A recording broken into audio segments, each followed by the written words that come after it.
This is the future. Good afternoon, ladies and gentlemen. Good afternoon, my fellow panelists. Thank you so much for gracing this occasion. I'm sure this panel is going to be interesting because this addresses one of the very important aspects of our life, finance. Even if you are not interested, the world is definitely interested in this this area, finance. And this is what we are going to discuss, fortifying the financial sector, and what are the key strategies that we can adopt against cyber threats. And I believe this is a very balanced panel because we have stakeholders or the members from banking, finance, insurance, stock exchanges, cybersecurity solution developers, right? So I believe all the questions that we might be having that can be addressed by this esteemed panel. Before jumping into any question, I would like to, if I may, get that liberty from you, my panelists. There is one question that I'm very curious to know. All of this, all of the people sitting here, all of us we use digital transactions, right? We do that through mobile app or through systems, laptops, any computing device. Being a bona fide user of my bank account, I have to go through, say, multiple phases, multiple stages to access my account, right? Login credentials. Then when I do a transaction, there's a transaction credential. Then maybe some OTP, captcha. Then multiple stages. Being a bona fide user, I have to go through those stages. But how come these hackers or this people from say Jamtara know they send us a simple message or a link or it's just a QR code and they clean our account? How does that happen? How it is? I would like to throw this question open to anyone who would like to take that lead and answer that. I'll just take this one. Sure. First of all, thanks to Dr. Sahu and VARINDIA for giving this opportunity. And thank you for the nice gathering here. Mr. Gyana, why banks challenge you for allowing you to access your core banking systems or banking facilities is they wanted to ascertain that it is only you. And through the other means where the hackers directly jump into the systems and masquerade the systems and sometimes anonymize and sometimes act as you to access your bona fide facilities is the same process they follow what you are trying to follow, but with all the sessions and other things taken into control actually. The tokenization and the session, instances will be controlled by them. They will just follow the same thing and mimic the activity as you doing it actually.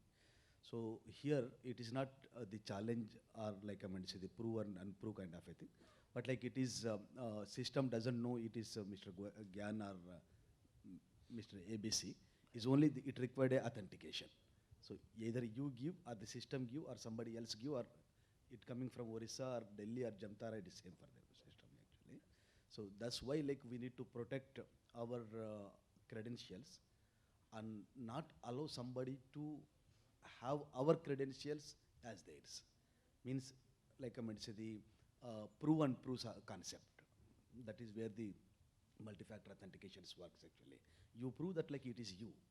And if you allow somebody to prove that it is you, you are allowed actually.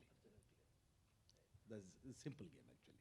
So you keep 10-factor authentication and if until and unless you are not allowing anyone to access your system, no one can allow, even if it is 1-factor or 10-factor. Even if you after fortifying your accesses with 10-factor authentication or 20-factor authentication, if you keep your credentials open, anyone can do.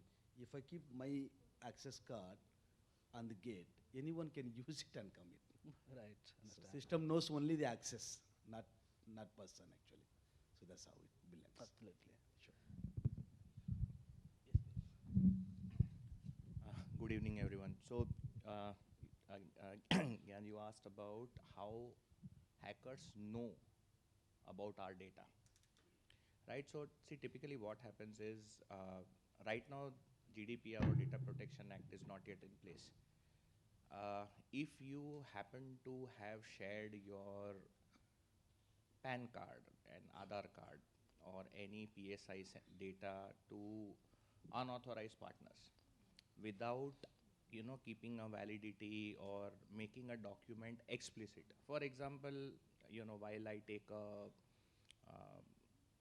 mobile phone connection, I have given piece of paper, I have self-attested, and I have not written the purpose for which it is there. I have not written on which date I have put in. I have not written by which date it can be used. That becomes an open document. Now, this document is open for sale. Anybody inside the organization, third party who is processing data which is available on dark web, this is what is accessed. This is saleable data. Right, yeah. Right? Hackers take this data and build their engines to send random messages. Ones who happen to respond, knowingly or unknowingly, are the ones who are trapped. That answers the question which you asked originally. Absolutely. So taking that conversation a little further, if I ask all of you, what would be one, just one, critical strategy that we can adapt, or financial sector can adapt to mitigate those risks, or address those challenges? Yeah, I may take this. Yes, my please. name is Sudhir Sahu, and thank you, Gyana, for this interesting question. And good afternoon, and thank you all for paying attention to listening to all of us. So the most critical thing, this again, an opinion of the data privacy world. So if you look at cybersecurity and you think of it as the bank, what do you have inside the bank? The most important thing, money. So you have money in the cash form. And you say, I close the door, I close the window, I put security guards outside. Well, now there are 20 of them that came to steal from the bank. I'll call the local police. Now there are 200 of them. I'll call the military. There are 2,000 of them. I'll call somebody else, the world police, something like that. So security is a layer that goes, protects the network, protects from outside. What has not happened around the world yet is that by implementing data privacy compliance, you become the first line of defense. So your name, your Aadhaar card number, your PAN card number, your voter ID, your home address, your date of birth, your driving license number, your passport number, your credit card number, etc. If that data is protected at source, if the breach happens, like he talked about, because they already have the data, you were asking that question, you have to go through 5 steps to log into your bank account. But they are able to do it within 10 seconds because they're using a bot or a automated technology using technology, right? Yeah. Why? Because they have collected the data, they have already prepared this. They've been preparing for months and years. What you think I am spending 3 minutes, they were able to do it in 10 seconds. That 10 seconds did not happen today. It's been happening over years. That's so it's the interesting, preparation that they have been doing by stealing our data and building the pipeline, building the personation. When you are doing this, you are the good actor. They are the bad actors. The bad actors have been preparing for many, many years by stealing our private data. So if we stop the access to our private data, they will not be, there's no way, absolutely no way they can get in. Thank you everyone for having us. Rightly said, it is all about having a layered approach, layered strategy approach for accessing any data.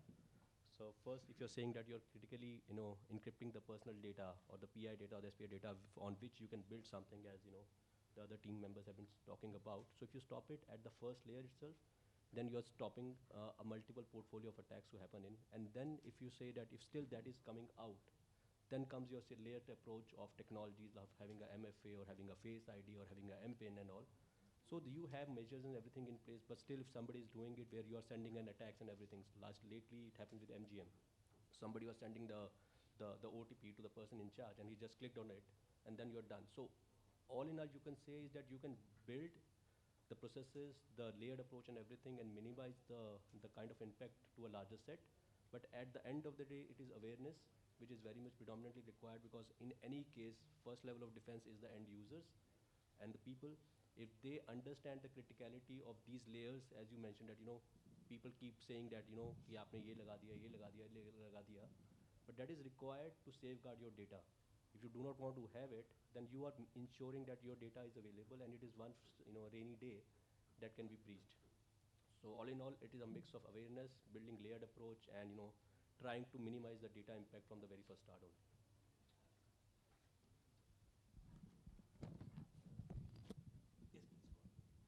Yeah, shall I?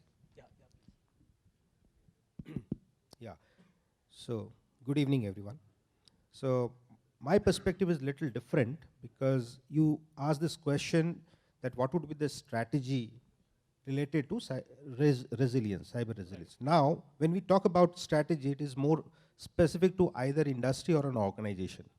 So, if I talk about the capital market in general, then the strategy would be like this, look at the context of the industry. We have got almost, 14 crore of demat accounts today, right? Which means these are the potential, investors in the market. Every month, we are adding almost 40 lakh new investors. So look at the scale, the way it is growing, So therefore, what is most critical for this industry would be to ensure that every potential investor or every investor should be allowed to carry out their transactions without any glitch. So therefore, for an industry like us, what is most critical in terms of strategy would be to ensure an operational and cyber resilience framework and continuously give an assurance that it is working well. Having a cyber resilience framework is one part of the story. The other part of the story is to how do we ensure that it is working for all the time.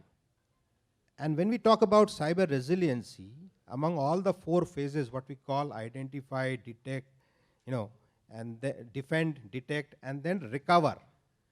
The focus is now shifting towards recovery more than the detect part, because detection is given, detection is granted. You have so many tools available. You have antivirus tool, you have DDoS system, so many technologies are available, which are giving you an assurance that your security systems, your infrastructure, your infrastructure or application components are already protected. But we all know, as a security professional, as a technology professional, that nothing is granted in this world today. The way the threats are emerging today, nobody can say that our systems are protected. So therefore, our focus should be in terms of a strategy is to see what are our resiliency component in terms of recovery, how soon we can recover if something goes wrong. So the entire focus is now shifting towards resiliency, where we have to continuously test the framework around which the systems can recover on its own at a much faster pace. And towards that, I would suggest, or in fact, the industry is already, maturing towards that, thanks to the regulator also, because unlike other regulators like RBI and others, see, the market regulators today, capital market regulator today is more prescriptive in terms of what should be done in order to make sure that the market is resilient in terms of cyber, in terms of operational. So there is one component is actually putting in place a strong governance framework where you should have a policy.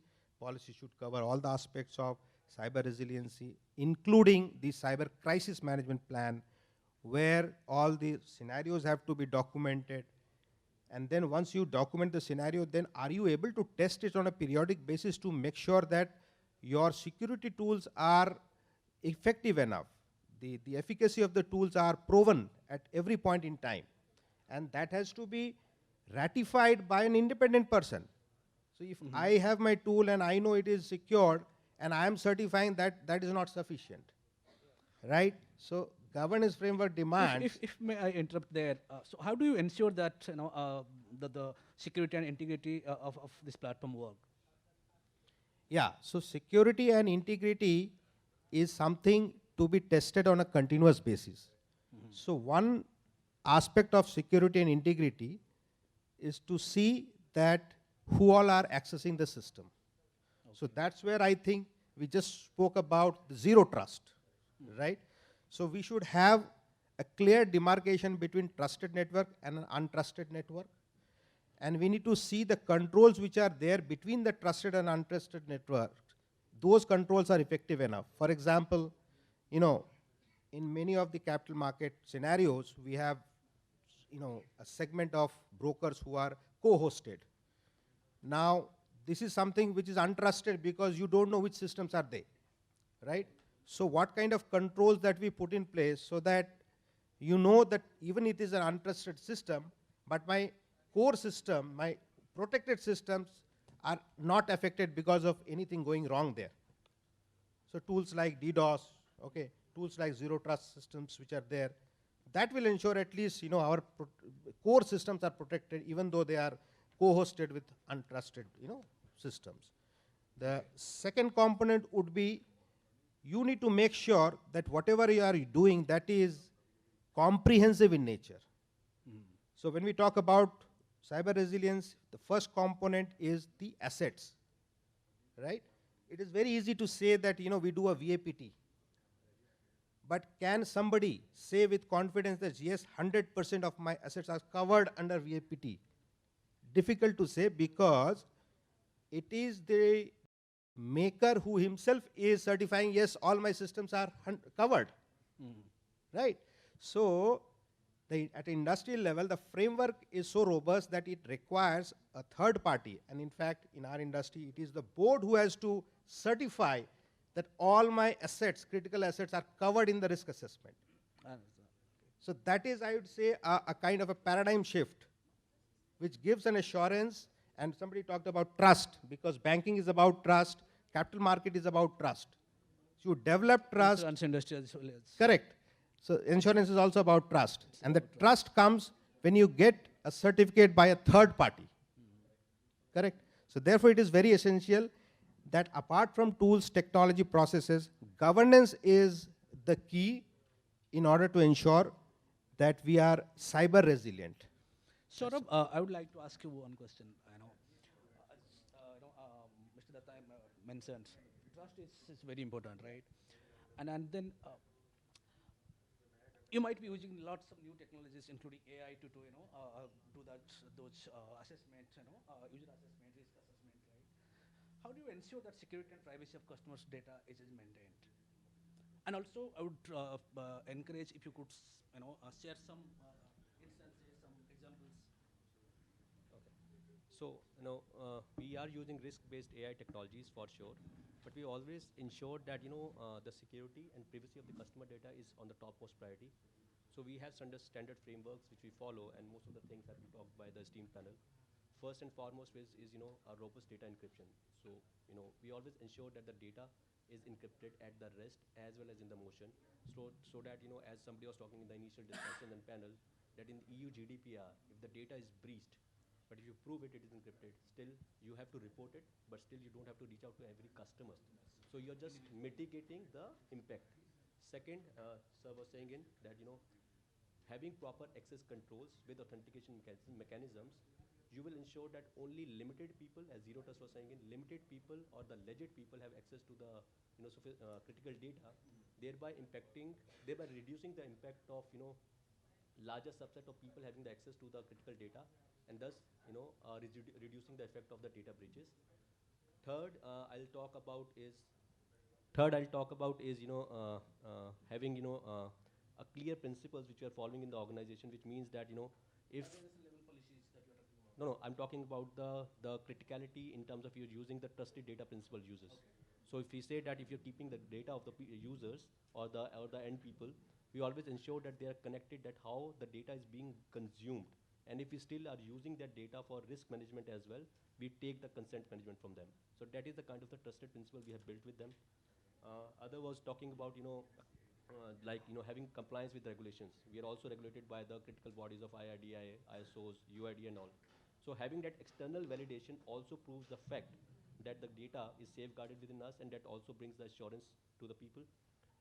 Fifth, if I talk about AI principles, we always ensure that the AI algorithms are always used in the best practices. They are fair, transparent, and not biased, which also ensure that the data is safeguarded in the best formation. So the AI principles and the ethics around the AI regulations or the algorithms we are building in are clear. And last but not the least, I'll take is the continuous monitoring and governance, which again was emphasized, that you have to keep a check and balance and do an internal audits that what are your processes, what are your systems, what are your safeguards on the ground, are they working properly? Building something and saying that it is working in autonomous fashion will not help you. Things have been changing on a very fly in our industry. So have a continuous audit, have that assurance, find the gaps, find the vulnerabilities, find the risks, mitigate and provide that assurance. So if you adapt all of these 5 or 6 data points into one, everybody can use AI in the right fitment, always ensuring that the customer data is keeping safeguarded and providing the trust and security. Second question was that giving an example. So in this year only, so earlier if you see any insurance sector, so nobody has used to have an MFA because it's simple ID and password. But it is very easy to breach it. Every such people, if I'm sitting at home, I keep my ID password for this particular website and all on my machine. If somebody puts in a lockbit or a stealer, it is easily exfiltrated. So we have seen instances from a dark web monitoring and all where people have those data with them. It is very easy to log in a policy and exfiltrate that data out. And if one single policy data is out, we are penalized and we are being questioned on this from the board itself and from the regulatory bodies. So building an MFA, earlier it was questioned for us that why are we building it, it can create a problem. But it was very much well accepted by the end customers. That proves that, they accepted that thing on this. So we have built that frameworks on all the applications from the start of the journey till the end of the journey of a customer. And it is well accepted, things have been proven fine, no latency, no business loss. So all in all, it has proven a great success. Earlier it was a question, now it is being well appreciated internally as well as for the external customers. Yes. Absolutely, it's like it's a double-edged sword, right? Customers need user access and use customer services, right? And a seamless access to services. At the same time, they are very concerned about their financials as well. So maintaining a final balance between those two is very critical. And I'd go back to Mr. Ahmed. Yours is one of the oldest, and I believe the among the top 3 largest banks in Dubai, right? So what are some of the different kind of instances or attacks that you see in your country, though you have operations in other country as well? Do you see any different pattern or the same pattern that's being targeted there, and how your company is addressing those issues there? See, the information what I share is nothing to do with my organization. It's all personal and professional. So, quote unquote. So, the other than this one, like the question is very apt actually in the situation that what we are undergoing through any organization for that sake. Especially the banking institutions across the globe have the same kind of threats. But like a peculiar different trend follows in the Middle East, that is deepfakes actually, a heavy and huge deepfakes actually. Since the entities are the key people of the organizations doesn't have the as authentic and ethical social media accounts. So anyone will create an account using their credentials. So what happens is like through this deepfake accounts and like it's a deepfake mechanism, lot many scams happens into the Middle East. That's the one thing. And another thing is the digital risk attacks actually. So copying and acting as they are the right people, right authenticators for any large kind of deals and all, using the pictures available and the data available about them. So lot many transactions try to be done actually. So these are the one kind of a different pattern we see into the Middle East. But other than that one, the financial attacks are similar everywhere actually. So the threat should be there like DDoS attacks, DNS attacks, and other than the credential leak attacks and the breach attacks and like trying to penetrate into the banking systems and all these things are common. But like only the one particular other thing what is common to Middle East, another thing, the other than the deepfake one which I mentioned, digital risk protection one, is there are lot of like I'm going to say the developing countries goes to Middle East for work purposes, especially Bangladesh, Pakistan, India, and like Sri Lanka kind of a countries, poor country, like just developing countries, use it as a platform for like I mean to say work and other stuff. So the temporary accounts are in Tennessee are made actually. Okay. So those accounts are tried to be used for large unregulated deals actually. So that is one kind of a criminal activity normally the banks face in Middle East actually. One of the things for routing the unaccounted sums and all those things. Yeah. Okay. I'd like to go back to Axis Bank, right? It's one of the largest banks and having multiple touch points and providing all sort of financial solutions and services to the customers. How does your bank balance the need of robust cybersecurity with the seamless customer experience? So, see, I mean, you look at it, Mr. Gugnani already mentioned that awareness is something which is very crucial for users. As, we being one of the largest economy, considering more number of users getting added every day on a digital platform, they are not yet fully digital savvy. They don't understand the risk, right? So, we may build one of the best solution, one of the best technology to do defense and protect, but unaware user clicking or giving a OTP, all-time password, all your security measures are gone for a toss, right? Typical way to ensure that that person who is at the sender's end, which is my end customer, is always a true customer. What Mr. Dutta was also mentioning, zero trust, never trust, always verify, right? So, you go ahead with very, very basic things. First is what you know, that is a password. Second is what you have, your device. There is a device binding which happens with any mobile application which you register.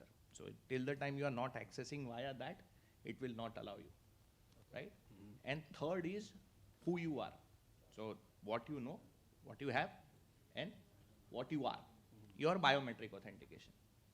So fingerprint based or iris scan based or things like that. So these are layers which are put in place to ensure that we have legitimate customer coming in and the transactions are authenticated. Backside, everything is there. You have plethora of solutions to look at every single traffic coming in, going out, encryption, cyber resilient, air gap solutions, recovery softwares available in case if a disaster happens, right? So those things are in place, but not at the cost of user experience. User wants to have minimal impact on their side, but we have to work with them in a smarter way. Fortunately, regulators have been doing a commendable job, no doubt.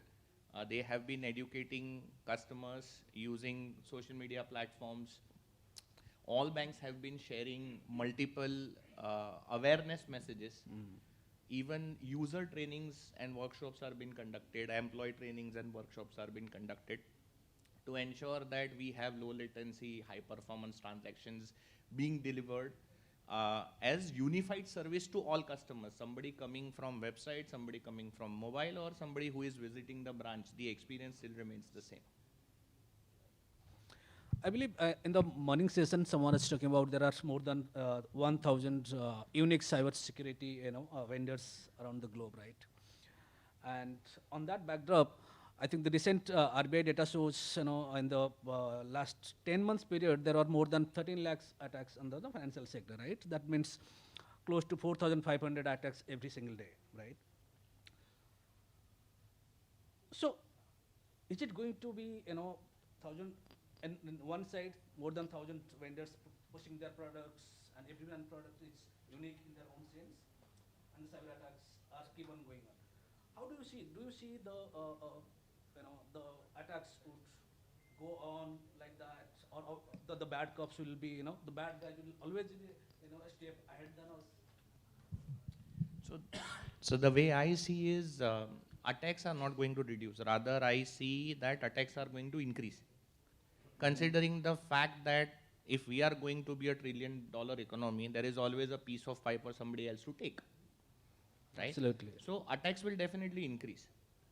If you are, so, when atom bomb was created, at that point in time, the assumption was to use it for good, but it was used the other way too.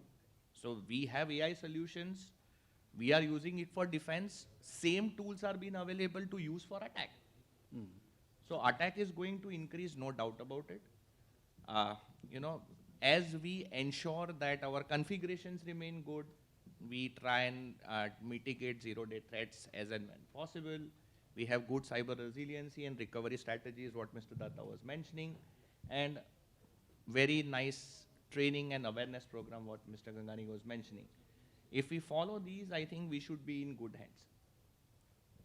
I think in the morning session also, Sudhir was displaying his products, showcasing how it's the solution is completely masquerading all the data, redacting the data, right?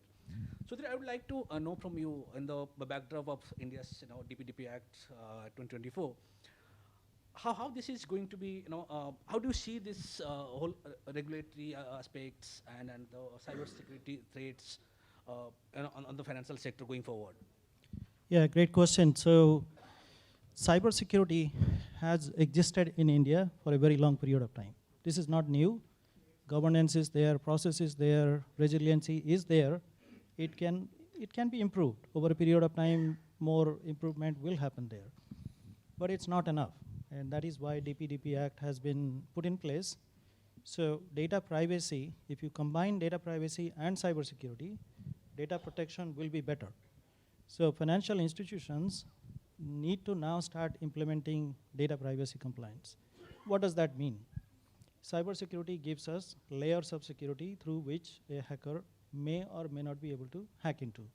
But we know that happens every week, every day, every month, every year, and it will continue to increase, like he said. Another reason why it will continue to increase, the mob syndicates have invested over trillions of dollars around the globe, Eastern European countries, Hong Kong, China, South America, etc. So you think they have invested and they are going to back out and not do it? They will do it. They will try to develop technology which is smarter. And if we try to, like, like the saying is there in India, tum dal mein jaoge, main patte mein jaunga, right? Hacker will go into the patta. So it's up to us to become more smarter than them. If they can be smart, we also can be smart. So if we combine data privacy by protecting the data at source as a first line of defense, and use cybersecurity and all the resiliency and all the governance and process and the discipline, the cultural aspect of telling the user, like Gyana, don't do this, right? The education will also help. So it's a process, it's a combination of different things. One thing is not going to deter them or protect them or stop them. So as we improve and combine data privacy, including cybersecurity, maybe more cybersecurity, but not at the cost of the user, because the user is more of Gen X, and they say, I have to do 3 clicks, I don't like it. Yeah. How do you bring it down to 2 clicks? While you do everything else, you can now bring it down to 1 click. Now it could be, I'll just look at it. And then done. And 5 years from now, that same Gen X who is 16-year-old say, I don't like that I have to log in. Why do I have to log in? So the technology will go towards that, and we all have to figure out how to get there. Absolutely. After talking to you all, in one hand, I feel assured that my money is safe in my bank, and at the same time, it tells me not to be complacent, right? I believe that is the norm for the industry, for every user, whether it's corporate user or retail users.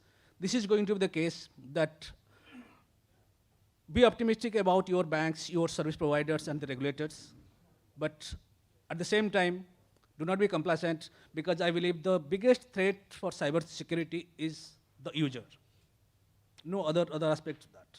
If we are concerned and we are taking all the precautions and things that we are being taught regularly, I think we would be in the safe hands. Thank you so much, everyone. It's a fabulous talking to you and knowing your insights and experiences. Thank you so much.